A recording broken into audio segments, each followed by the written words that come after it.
Another couple of considerations that you have to take into account when designing your security framework are the capabilities of your existing infrastructure and some of the limitations of your current hardware and software, some of your current solutions. And so to start to plan for this, you need to first identify what, if any, legacy systems are in your environment. And a legacy system, simply defined as just hardware or software that is out of date for whatever reason, either not up to current security standards that you want to implement in your security infrastructure, or it's a piece of software or hardware that's not supported, that doesn't have drivers continually updated and improved for that piece of hardware, for example. So these things are legacy systems.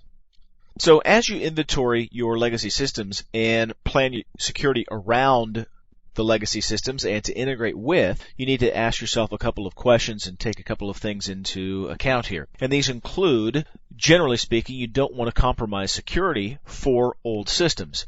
If this is the weak point into your network, then you have to weigh the cost of upgrading the legacy system versus compromising the data that might be on those legacy systems, or allowing those legacy systems to provide a portal into the data that you want to keep secure. And this can include not only the computing systems themselves, but remember, it also applies to applications. Say you have legacy applications that needed certain ports open on firewalls, and those ports open on firewalls, again, allow ports of entry into your private network. So try, when possible, not to compromise security. Closely related to that is that you must realize that the use of legacy systems could mean that not all of your policy objectives will be achieved. If you have certain security policies that you implement through a group policy object, for example, remember from your previous experience with the MCSE, that you can't apply group policy objects to, for example, a Windows 98 or an NT computer. So if you're married to these legacy systems, just realize and plan accordingly that not all your policy objectives may be achieved. And then finally, increase the security of any legacy systems that you have whenever possible. And this can usually be done by a simple upgrade of whatever application or operating system you're dealing with, or maybe installing new utilities or even third-party software that could increase the security boundaries around a particular system. Now, related to that look at your legacy systems in your network, you also need to identify technology limitations that you might have. And you might have in your network hardware limitations to your security objectives, operating system limitations, software constraints, as well as legal requirements. Hardware limitation just simply is something where the hardware does not support either an application or more generally or more commonly the operating system. So if you're going to Windows Server 2003 on a legacy machine running NT4, you have to ask yourself, does your hardware limit you in any way of the upgrade to the more secure Server 2003 operating system? Do you have any operating system limitations?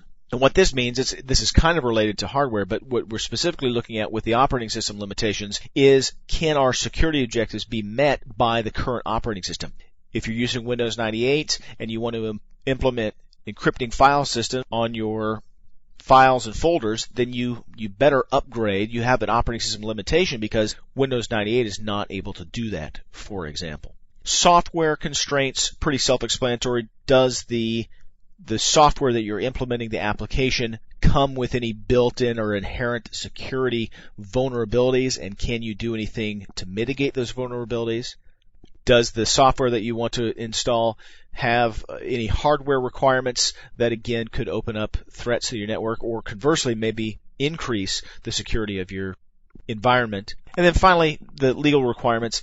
Some, especially when you're dealing with in the area of governmental contracts, they might have certain security-related features, processing functions that need to be met, and this can include certain algorithms for cryptography, certain security devices, smart cards, and these kind of things that are required by a legal contract. And then again, we're dealing with a technology limitations that have to do with a legal requirement. So all of these things, as with everything else we've talked about so far, need to be taken into consideration.